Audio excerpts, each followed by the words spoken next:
In this video, we're going to talk to you about what the true count is. We've done a lot about what the running count is. You know, in some of my shorter videos, I ask you at the end, what's the count?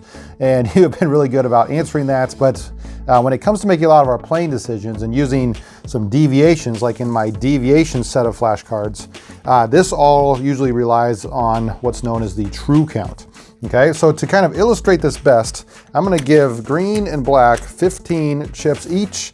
We're going to play these two spots, and I'm going to play through a half of a deck here. This will kind of illustrate my point to kind of get into the middle of the shoe where the count's either going to be up a little bit or down a little bit, and that's going to give us a true count other than 0. All right, so let me go do this a little bit in quick motion here, and then I'll be right back with you.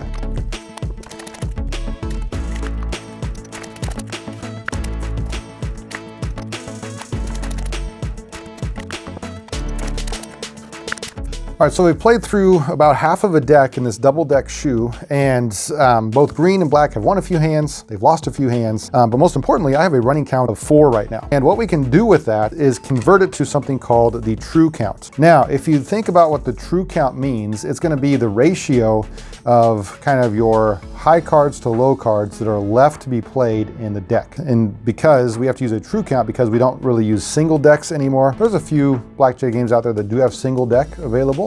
But most are going to be either double deck or 6 deck or 8 deck. And occasionally you'll see a 4 deck shoe, but for the most parts, it's going to be one of those 3, double, 6, or 8. In this case, we have double deck, all right? And so, like I said, I've played through about half of a deck here, maybe slightly more. And because of that, there is 1.5 decks left to be played. Now, I picked that number on purpose because it's kind of a tough one to divide by. In order to get a true count, we have to divide our running count by that number of decks left to be played. So in this case, I would divide 4 by 1.5. And if you think what 4 divided by 1.5 is, well, 1.5 if I double it is going to be 3. If I add on another 1.5 is going to be 4.5. And so typically you round down on this. So if I take 4 divided by 1.5, 1.5 only goes into it. Remember your remainders from grade school? It only goes into 4 2 times. And so because of that, I would say that I have a true count right now of 2. Now, why is that helpful? The true count does a couple of things. One, it might tell you how to make a betting deviation. So maybe for every true count that it goes up, you're going to bet another unit. For example, if you were betting units of $100 black chips, and maybe at every true count you go up another black chip or another $100, since it's at a true count of 2 right now, I would put 2 black chips out. Okay, and same thing for green. Maybe, let's say green's betting table minimum. Maybe it's $25, which is what a green chip is. And let's say that their unit is going to be $50. So they bet minimum until the count goes up to a true 1. At a true 1, they'd bet 50, which is 2 green chips. And now at a true 2, they would go up another 50, which would be 100, or 4 green chips. All right, so let's say that's what's happening here. We have 2 for black and 4 for green, and that's just kind of what their particular bet spreads are allowing for. So that is betting deviations, but you can also make playing deviations as well. In fact, not my basic strategy flashcards, which is what a lot of you have, but my deviation flashcards, my Illustrious 18 and Fab 4 deck, kind of tell us when we have to make some of these decisions. For example, let me kind of thumb through this and find one that occurs at a +2. All right, if I'm looking through this, I'm looking upside down, so it's a little bit trickier.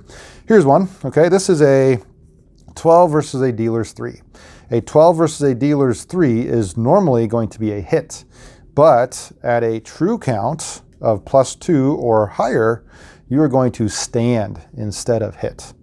And so, for example, if I got a 12 and the dealer had a 3, right now I would stand on that instead of hitting like normal. And so this tells you kind of when to deviate. The reason why is because the deck, since a lot of high cards came out, or excuse me, a lot of low cards which are worth 1, which make the count go high, that means that there's going to be a lot of high cards left in the shoe to be played, and therefore I don't want to bust my hand. And also if the dealer has a 3, they're more likely to bust their hand with more high cards in the shoe that's remaining. Okay, so let me put that back, put my flashcards off to the side here, and we're going to play this out, kind of keeping track of what our running count is along with what that true count might be. So right now, if you remember, it's at a running count of +4. And let's play another hand here. I'll try to both call the game. Oh man, look at that. Call the game as well as kind of keep track of the count. So if it was at a +4, now it's at what?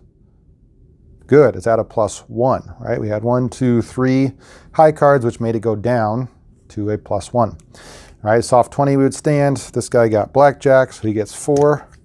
This is why you up your bets, right? Because there's more chances for blackjack to happen. I didn't plan that. I promised they were shuffled.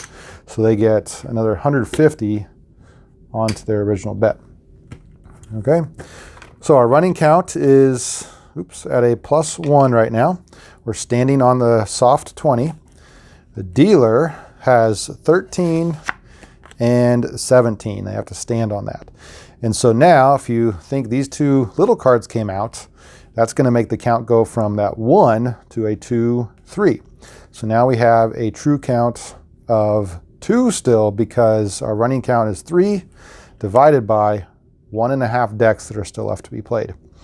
All right, let me pay this guy out to start with. So they get a couple $100 there. We're going to rake those up. Now we have a running count of 3 and a true count of 3 divided by 1.5, which is still 2, right? 1.5 doubled is 3. So I'm going to still bet $200 for black. And remember, this guy's betting 2 units of 50. So 50 and 100. Let's play another hand or two. See if we can get the count to change. Oh yeah, we got lots of, man goodness, got 2 blackjacks in a row. And do I have blackjack? No, I don't. Okay, so the count was at +3. Now what is it at? Good, it's at -1, right? 1, 2, 3, 4 high cards here is going to bring it down to -1. So this is going to be a stand. This guy got blackjack again. Don't you hate the guys who always get blackjack like that? It's not you. Give me a like down below if that's happened to you before. All right, so they get another 150 on top of their original $100 bet. Count is at -1 right now. This guy is going to stand on his 17. Dealer, unfortunately, has 19, so I have to take that. Okay. Now, just like the count was high for you, it's also kind of high for the dealer. So you got to keep that in mind. They get big cards as well. Now, what's going to happen here with our bets? So the count is currently at a running -1. Now, we don't care what the true count is at negatives, because negative divided by no matter what amount of deck is left is going to give you a negative number. So you're going to bet either the table minimum or your minimum bet that your bet spread allows. Remember, green, that was going to be $25. So they're going to lower their bet because they're less likely to win in a situation like this. And black is just playing 1 black chip for their minimum. Okay, so we're at a -1 running count. Let's play maybe one more hand here, see what happens. Okay, a bunch of 4s came out. And here, first off, always update the running count. It was at a -1, so what are we at now? Good, we're at a +1. Right, those 2 would cancel.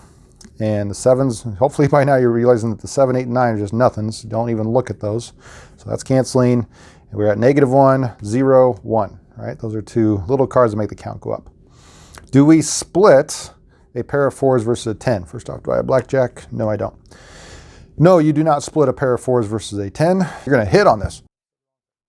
And you get a 10, and you're going to hit again, and this time you got, I promise I did not set this up, this time you got 21. More importantly though, what is the count? It is still +1, right? Those 2 cancel each other out. So you're going to stand. Over here, a 11 versus a 10 is going to be a double down. The count's still at +1 for the running count. And they got 21. Okay, the dealer has 20. So what's the count? Well, if you think it was at a +1 after this guy's hand, and we put out a 10 and another 10, so now it's down to -1 again. So the count's at -1. Both of those guys were winners, so they get $100, and this guy doubled his bet double down so he gets another 50. Okay, so again, try to think in your head here. I'm going to put all these chips back. Try to think, what would I bet for this next round? Okay, first off, what's the count? What's the running count? What's the true count? What should I be betting? Do you got it? You should be betting 100, because it's the minimum bet for black, as well as 25 for green. Okay, these are the minimum bets because we have a -1 right now for our running count. -1 divided by about 1 deck left is still a -1, still a negative number. And because of that, we're betting minimums. Let's go one more hand here. My goodness, look at all these aces. There we go, finally not a blackjack. Okay, before we even make our decision, what is the count? Well, now it dropped to a -2. Okay, those cancel, and this one is going to be down 1, so we're at -2. What is a soft 18 versus a dealer's 9? This is a tricky one. This is a hit. Okay, we play perfect basic strategy here because the count is below 0. And let's see. We got a 13. All right, now we're going to hit this again because it's a 13 versus a 9. And we have too many. Now, before the dealer scoops that up, you have to remember what is the count. It was at -2. Now it's at -1. Okay, -1. This card made it go up 1. So I got to take that as well as the bet. Over here on this side, there are plain deviations in my deviation flashcard set for a 15 versus a dealer's 9. However, we would surrender at a true count of +2. Right now our count is at -1. And so this is just going to be a normal hit. And unfortunately we busted. All right, so got to take that from you. Now before I scoop that up, what's the count? Did you guys see it? Well, if it was at -1, now it's at -2. Okay, you got to be quick with that. The dealers are scooping those sometimes before you can even look. Now, last chance. What's the count now? It's at -1. It was at -2, and this made it go back to -1. Don't take any more because there's no bets left. And we're going to call that good for today. Now, if you want more practice with this, there's going to be more videos on my Patreon, which I will link down below in the pinned comment of this video. So you can practice the true count, the running count. You can practice your deck estimation. So by me just looking at this, I was able to say when there was a deck and a half or 1 deck left remaining. We're going to have some practice like that on my Patreon account. So if you want to become a member of that, that's the middle tier that gets you those free videos. Otherwise, until next time, this is A1 Blackjack.